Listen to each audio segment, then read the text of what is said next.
Today, I am going to show you how to use up your leftover sourdough starter whilst making some delicious sourdough crumpets. If you don't know what a crumpet is, because I feel like most of the people in the world don't, they're a very British thing. They're kind of like an English muffin, but made with batter instead of dough. And you don't split them in half when you eat them, you just put some butter straight on top. Usually they're eaten with marmite or honey too. Toast them straight up. And then you see all these holes on here.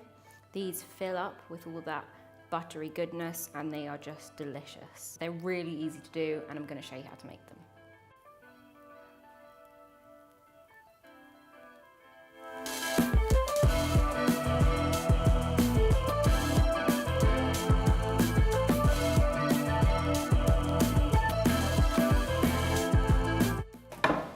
And crump it louder!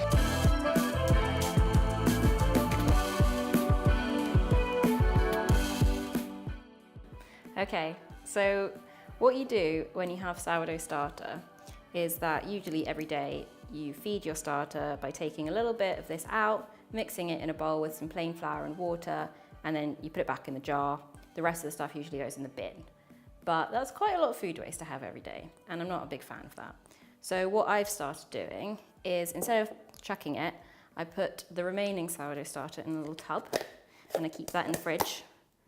And then I save that up so that at the weekend I can make some sourdough crumpets. So I've just got some plain flour here, and I'm just going to put that in a little bowl. Got an equal weight of water that's going to go in as well. The reserved sourdough starter, which is cold from the fridge. You don't need to let it come to room temperature or anything. You can just mix it straight in. Some baking powder, and this is what makes them so quick to do, because this is what actually makes them rise when they're in the pan. And I've got some salt here too. Literally just that, and then you just give it a mix. Okay, so once it's all mixed together, then we can take it over to the stove and actually cook these babies up. Disclaimer, there are no babies harmed in the making of this movie. So what I've got is just a bunch of pastry cutters, because I don't actually have crumpet rings, because like who does? So what I'm going to do is just use multiple sizes of these. And I actually quite like it because then they come out different sizes and they look quite cool. So I'm just going to choose maybe 4 of these guys to fit in the pan. And this is just like a non-stick pan. You want quite a large one because then you can fit multiple cutters in at the same time. What I've just got is a little bit of vegetable oil, and you just want to grease these guys up. Just put a bit of oil underneath so that they get nice and crispy on the bottom too.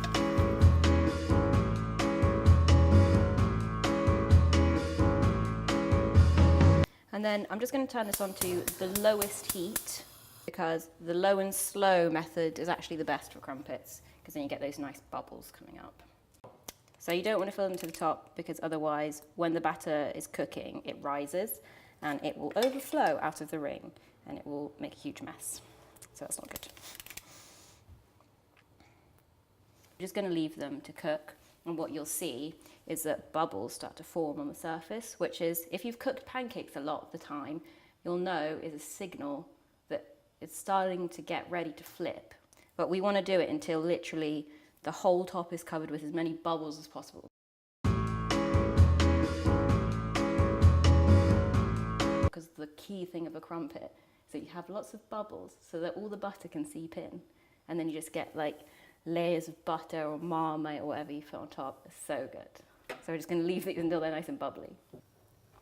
So you see the colour difference between the outer edge and the inside. So this part basically is cooked now, because you can see it's gone a more like translucent-y, darker colour. So once this is mostly the same colour as this part, then we can flip him over, because he's basically done. Hello, this is VoiceOver Izzy coming in to explain what the hell I'm doing here. Basically, I'm using a toothpick to poke any bubbles forming on the surface of the crumpet so that it forms a nice hole, so you get that holy surface I was talking about. I'm tending my crumpets.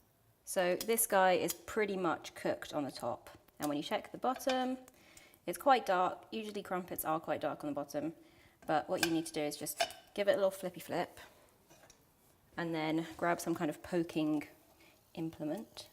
So you can use a butter knife or something for this, but you just want to kind of go around the edge and make sure, can't get in, it's unstuck. Okay, push in the middle and lift the ring away. Those Brits, always snatching crumpets. You can tell I've crumpeted before, can't you? There we go. Our crumpets are nicely browned on top now, so we can just remove them to a tray. And you can eat them warm, or if you've got more crumpets to cook, just let them sit there. You can toast them later and they'll be just as good. So that's what I'm doing here. I'm gonna get to work on my next batch. Crumpet. So now you've seen how simple it is to make your own sourdough starter crumpets. Hope you guys give it a go. The link is going to be in the description box so that you can just read through the whole thing easily. And if you make them and you like them, give me a like and subscribe, and I'll see you guys next time.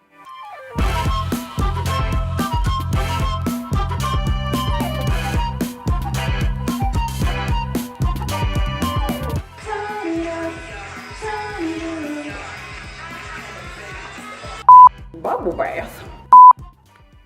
They are really holy.